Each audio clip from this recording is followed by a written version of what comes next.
Isang taon na nga sa amin si Montero fully paid at finally, magkakaroon na nga siya ng kapatid. Gulabas nga to ng Mitsubishi ngayon at ito nga pala yung export. No, kaya rugo ang pwede naming ipangalan dito, pero dapat fully paid din ang apelido nakshuta. Guys, ganap nga, na-align ko na nga ang aking gising, pero itong si Bebon, Diyos ko po, nanano ka, bengin na. Kaya kasing magpatugot ka ka-ML at talaga namang inaabot na siya ng alas 3. Hindi masyadong maganda ang gising ko sa bumungad sa akin dito sa sala namin. Magagawan ko rin naman yan, kaya hindi ako pwedeng magreklamo. Bago ako maglinis, syempre, ginawa ko muna ang aking trabaho. Walang iba kundi ang pasayahin kayo. At sa nakikita nyo ngayon, ganyan na ganyan ako mag-voice over. Ganyan ako ka-OA, nakshuta. Bali, nag-voice over at nag-edit lang ako sandali na mayroon nga akong i-upload ngayong araw. Kaya rin nga noon, niligpit ko na nga itong mga pinagbubuksan naming parcel kagabi. Mas maya-maya din naman narinig kong may kumakaluskos na dito sa kwarto. Nag-aayos na pala ng pinaghigaan itong si Bebo. Aloko, sa 5 taon rugo namin pagsasama. Ngayon ko lang siya nakita naglupi ng pinaghigaan. Iba talaga ang nagagawa ng camera. Naksuta. Nago na nga ako at syempre, kailangan natin magpa-fresh at gamit ko nga ngayon itong Skin Magical na bago nga nilang Sun Ray Shield na sunscreen na merong SPF 50++++. Hindi ako masyado mahilig mag-sunscreen pero simula nung ginamit ko to, nakahiligan ko. Talaga naman kasing no lagkit peeling at wala siyang white cast. Gusto ko rin yung meron siyang pa-powdery effect at saka talagang pagka yan yung ginamit mo, hindi mo na nga kailangan mag-foundation pa. Bali may lakad kami ngayon dalawa ni Babu, kaya naman nag-sunscreen lang ako, nag-blush on at saka naglagay ng kilit. At syempre ang gagamitin kong lip tint ay itong Magic Spill Off. Pagka kasi baragan ang gagawin ko sa buong araw, itong Magic Spill Off ang ginagamit ko para hindi ko na kailangan mag-retouch. Nag-a-apply ako niya ng 3 layers bago ko nga siya i-peel off at talaga namang ginagamit ko yan. Diyos ko, kinabukasan, mapula pa yung labi ko. Hintay lang ako ng 3 to 5 minutes at saka ako na tinanggal ng ganyan. Pero hinay-hinay, baka naman rugo mga bakbakang nguso nyo. Alis na nga kami niyan, pero uminom muna ako nitong Necotayon para hindi ko nga makalimutan mamaya. Isa nga sa umaga, isa sa gabi, at yan talaga ang tinetake ko ilang taon na. At syempre, hindi pwedeng makalimutan itong free siya ng Mystery Scent. Shake nyo lang yan guys, bago gamitin, may pagka-fruity na floral lang amoy at 3 to 5 hours ang tinatagal ng amoy niyan sa akin. Murang-mura lang yan guys, kaya kung gusto nyo subukan, abay syempre, umorder kayo. Ali, ang lakad namin ngayon dalawa ni Bebo ay nagpunta muna kami dito sa SM Pulilan. Ali, dumiretso kami dito sa sasakyan na nakita namin dahil nagbabalak nga kami na dagdagan na nga si Montero Puliping. Umukaw nga sa paningin namin itong bagong labas ng Mitsubishi na talaga naman napaka-forma. Kukunin na nga namin to. Pera na lang talaga ang kulang, nakshuta. Nalay nga muna kami ng landas ni Bebo at ako nga ay nagpalinis nga ng kuko. Be, parang kahit sino, hindi rugo maniniwala na bibili ako ng sasakyan. Namali nga ako ng suot ng tsinelas. Bakit kasi hindi ako nagdal shoes ng kalibag ng kuko ko sa paa? Bang hinahanap ko nga si Bebo, nakita ko nga na merong Easy Cafe restaurant na rin pala dito sa may Pulilan, Bulacan. Dito yan sa loob ng SM Pulilan at katabi lang siya ng Greenwich. Dito na nga din namin naisip mag-lunch nitong si Bebo kasi marami pa nga kaming gagawin ngayong araw. Hindi lang masyadong halata sa tiyan ko, pero ito pa lang yung unang kain ko ngayong araw.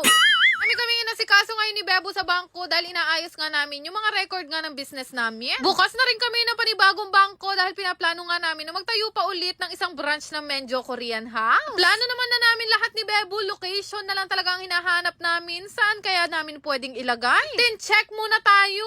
Loko, nanguya ko na lahat ng manok dito sa Greenwich, mapula pa rin ang uso ko. Tapos namin dito sa SM Pulilan, ay nagbiyahe na rin naman kami dalawa nitong si Bebo na pupunta nga kami sa Bugay Farm. Yan ko lang talaga na-appreciate itong sunroof ng aming Montero Puliping. Bali sa NLEX, nakaganyan ako hanggang makarating kami ng Subic. Pagdating namin dito sa Bugay Farm, dumiretso agad ako dito nga sa pinagagawa ko ng kulungan ng manok. Alam niyo naman ang Disney Princess, lahat ng racket papasukin yan, kaya balak ko na rin magkaroon ng poultryhan. Bali, pinagawa ko na nga lang pala to sa mga lolo't tito ko. Bukas na kasi darating yung mga manok na pinagbibili nga namin ni tatay at na-excite na nga ako, nalagyan nga sila ng mga name tag. Bata kasi ako, pangarap ko talaga na magkaroon kami ng alagain na mga manok, kaya lang wala rugo kaming pwesto sa bahay. Kaya naman ang ginagawa ko, nakikihuli na lang ako sa manok ng kapitbahay namin, kaya palaging masarap ang ulam namin. Huwag kayo mag-alala, wala namang maniniwala sa mga kapitbahay namin kasi wala naman talaga silang manok. Maya nga, lumapit nga sa akin itong sa Angeline Mapagmahal at meron nga siyang binigay na malaking parcel. Regalo nga daw niya to sa akin. Diyos ka, sabi ko kaya, at sinobra na yung kabayat ni. Ayun na lang ulit ako binigyan ng regalo ng nanay ko. Ano kaya ang laman nito? Tigas nga to na sobrang bigat. Ang sabi ko nga sa kanya, niregaluhan niya pa yata rugo ako ng tiles. Noong binuksan ko nga, natuwa nga ako nung nakita ko kasi matagal na daw niyang hinihintay yung parcel na to. Binilhan niya ako ng maganda at aesthetic na sangkalan. Kaya rin nga noon, dumiretso na ako dito sa loob ng kwarto dahil natapos na nga tong barnisan. Pwedeng-pwede na naming ayusin at tulugan. Problema ko lang nga ngayon, napakarami nga nagtalansika ng mga barnis sa sahig. Yes, ko muna ilapag at pinatatanggal ko muna yung mga gamit sa ilalim ng papag. Tapos inilagay ko na nga itong kutsyon na pinagpag ko nga kanina. Meron nga rin akong biniling bedsheet na napaka-aesthetic ng design pero sobrang tigas ng tela. Okay naman sana tong bedsheet na to, kaya lang hindi pwede sa mga malilikot matulog dahil walang garter ang gilid. Pero mas gusto ko naman na to kaysa sa nilalagay ng bedsheet na nanay ko kung hindi stitch. Hello Kitty.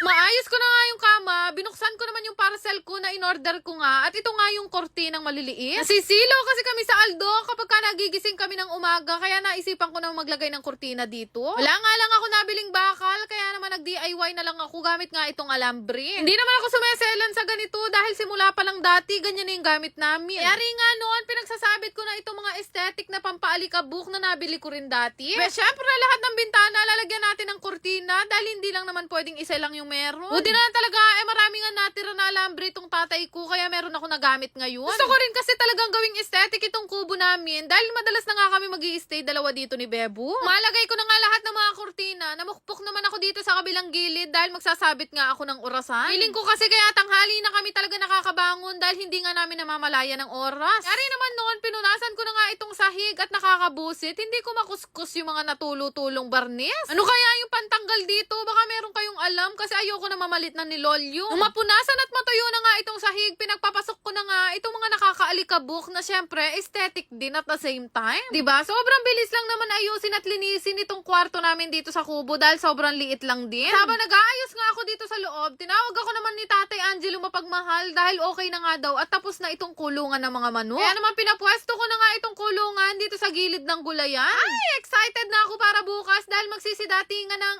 ating mga housemates. Sino kaya ang maswerteng makakapasok sa kulungan ni ate?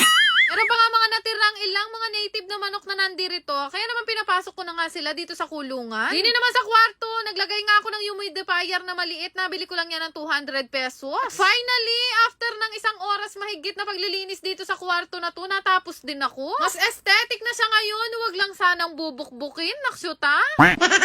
Pamumuhay kasi dito sa kubo ay bukbuk talaga ang kalaban namin. Dahil tapos naman na ako maglinis dito sa kwarto, napapagod na ako at nagugutom na, buti na lang nagluto ng masarap na dinner itong nanay ko. Alam na alam niya nga kung ano ang paborito kong ulamin, kaya naman nagluto na siya ng masarap na buro. Marami na nga sa inyo nagtatanong kung bakit hindi na ako kumakain ng buro. Ngayon na lang ulit ako kasi nauwi dito sa Bugay Farm ng matagal-tagal, kaya nakapag-ulam na ulit ako ng ganito. Heaven na heaven yan sa aming mga Kapampangan dahil napakasarap niyan lalo na sa masarap na tilapia. Mukha lang na talagang hindi masarap at mukhang suka ng pusa, pero kapag ka nasubukan nyo yan, ay Diyos ko. Pero di bale, sa susunod na araw, magbibideo ako at tuturuan ko kayo kung paano gumawa ng burong asan. Ala na naman kanta, tinapos na naman ni Disney Princess ang laban. Naksyuta.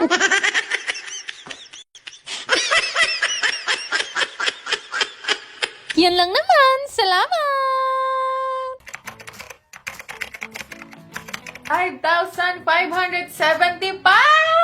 Galing! Jit na magaling talaga itong bagong nilalaro ko. Ito nga yung PH Mine. Madali lang mag-register dito. Gamitin nyo lang yung link na ilalagay ko sa comment section. Marami nga kayo laro na pwede nyo pagpilian dito. May mga slots game at meron pang mga color game at napakarami pang iba. Kadalasan ko nga nilalaro dito itong Super 8. Pinipindot-pindot ko lang siya guys na ganyan at hindi ko na rin namamalaya na nananalo na pala ako ng malaki. Pero syempre ito yung libangan ko lamang at ginagawa ko lang o nilalaro ko lang kapag wala akong mapaglibangan. Kagaya nga nito, nananalo ako ng maliit tapos biglang puputok ng 1,000. Syempre guys, choice nyo rin yan kung magkano yung ibebet nyo. Mas malaking bet, syempre, mas malaki yung tama. Uy, 1,300! 2,500! 2,900! Lahat nga na magre-register sa link na ilalagay ko sa comment section ay magkakaroon sa akin ng ayuda. Go! Yan lang naman. Salamat!